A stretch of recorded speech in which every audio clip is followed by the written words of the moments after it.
Someone asked me to do some indoor air quality sampling recently, and so I wanted to talk about that for a few minutes because I gave a presentation to a professional group, and I told them people don't hire me to collect samples. People hire me to interpret laboratory data.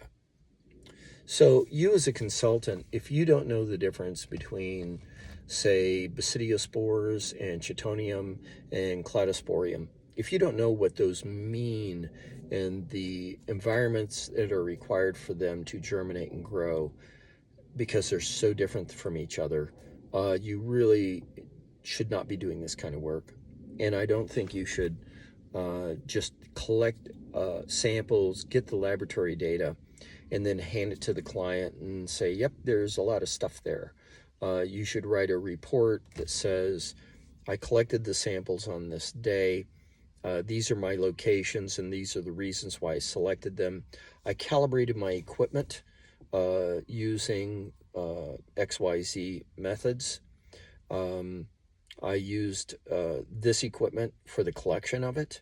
I ran samples for this duration, and these are my findings in the basement, on the first floor, on the second floor, or whatever you do. I think that is my most common criticism that I make for other consultants. I ask clients to give me the laboratory report that someone else did, and all I get is the laboratory data. I don't ever get any interpretation of it on the front.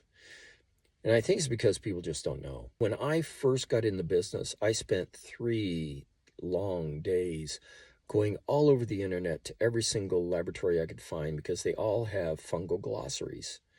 And I did cutting and pasting of every fungi that was on any of my reports, and I looked at their glossary, and I added more to my little list. So I cut, paste, printed, and now I have my own manual, fungal glossary manual, that is a collage from many different sources. So when I get laboratory data and there's something there that I've never seen before, I pull that glossary out and I go, okay, this is the requirement of water activation. This is how it's dispersed.